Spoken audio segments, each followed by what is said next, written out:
Welcome to European Journeys. This is the fourth stage of a series in which we explore the Christianization of Norway. And for this stage, we are going to visit a county that is way much more north than our previous three stages. It is a county called Møre og Romsdal. The main town there is called Ålesund, and the place we are going to go is not so far from Ålesund. It's an island named Hjørungavåg. There is a village there called Hjørungavåg. And a bit outside the village, it's a village of about a few hundred inhabitants.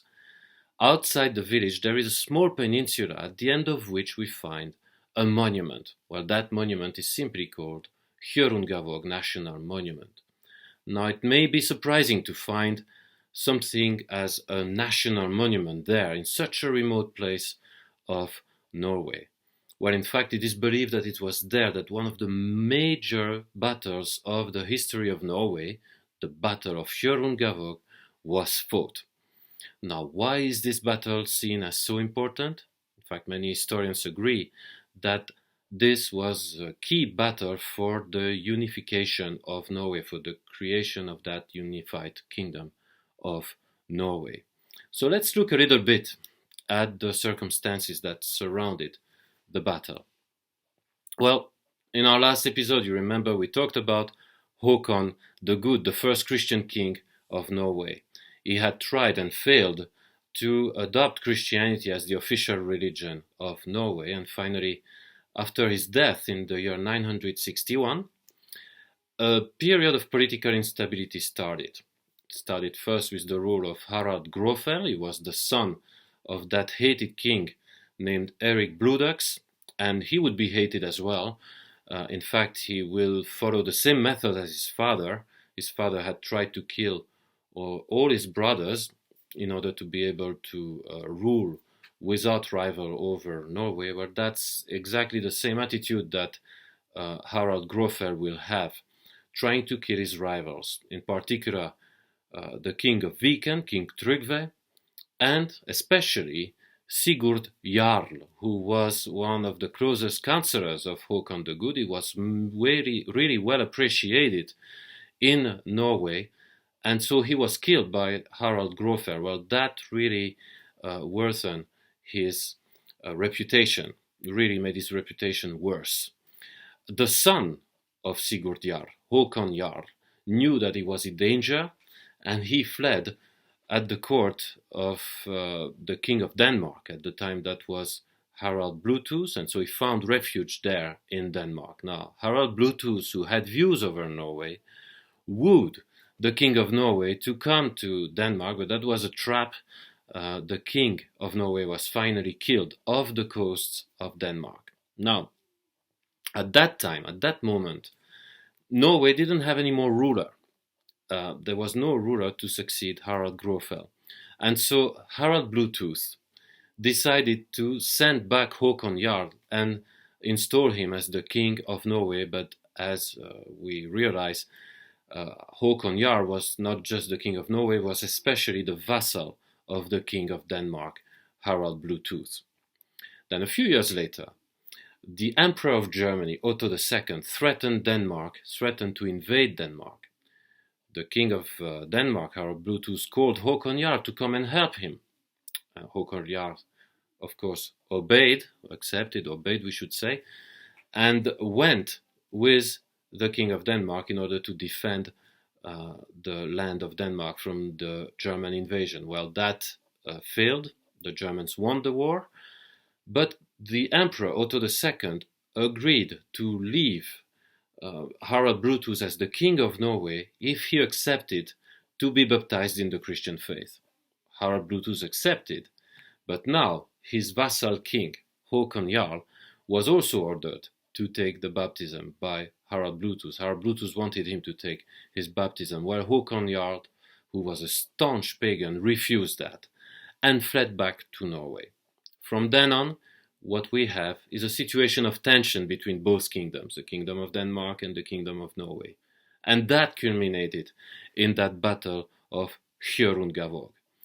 Now, the battle initially seemed to go to the Danes. The Danes seemed to win the battle, and yet a dramatic change of events, the change of weather conditions, would be highly unfavorable against the Danes, and finally the Norwegians, against all odds, won the battle and succeeded in protecting their land from the invasion of the Danes. That's for the history in a nutshell of that battle of Hjørungavåg.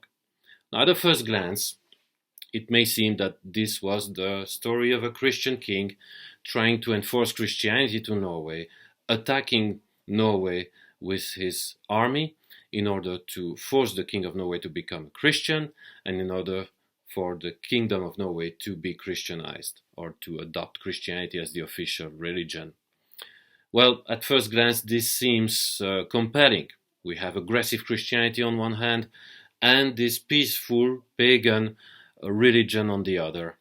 But in fact, if we have a closer look to the battle, we will realize that this narrative doesn't stand. And there are 3 points that I would like to mention. The first one, as I said, Harald Bluetooth had views over Norway way before he became a Christian, way before he adopted Christianity. So for Harald Bluetooth, the Christianity was not indeed the primary purpose of his attempt to invade. Or it seemed not, because he had already tried to do so before.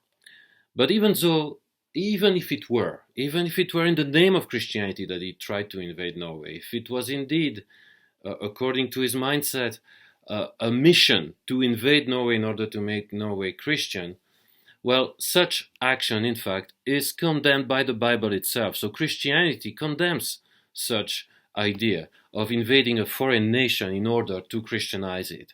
The 9th commandment, it can be the 8th for some Christian tradition, but one of the 10 commandments basically says, "Thou shalt not covet what belongs to your neighbor."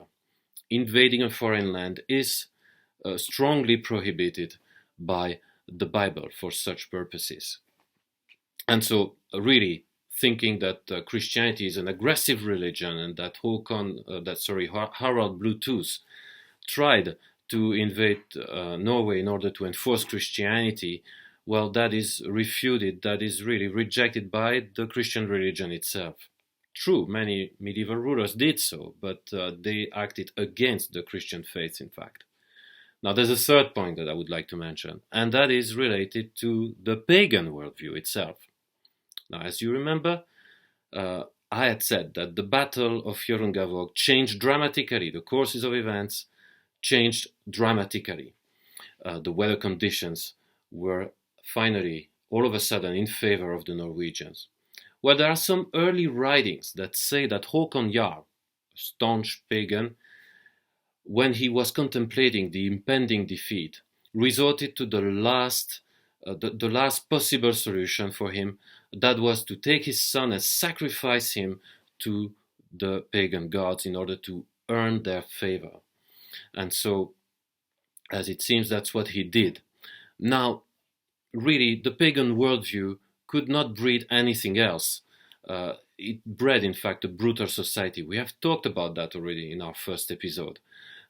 And that cannot be otherwise, because the pagan worldview, the pagan narrative was that of a battle between gods, killing of gods by other gods, and sometimes within the same family.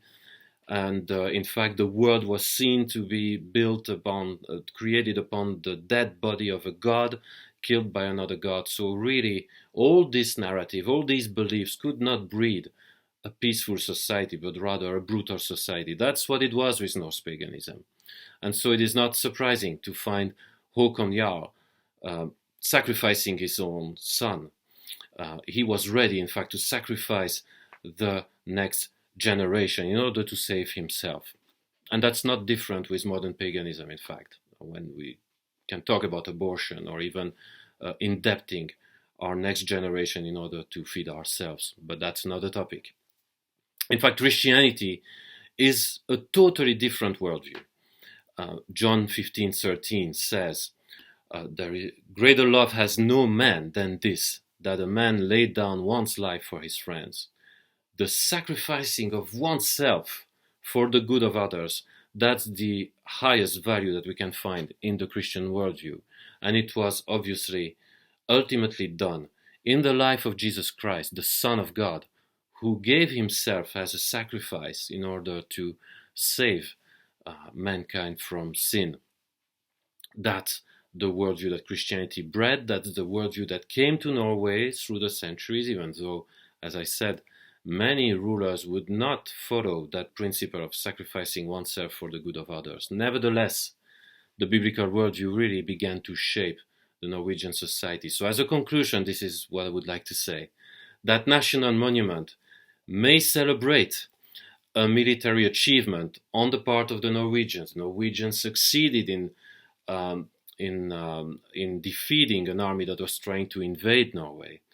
But really the source of Norwegian greatness is not to be found in this military prowess, but in the biblical worldview that transformed Norway and that began to breed these values, these higher values of sacrificing oneself for the good of others. This is what made Norway a great nation. I'm Cedric Placentino. See you next time for another stage of European Journeys.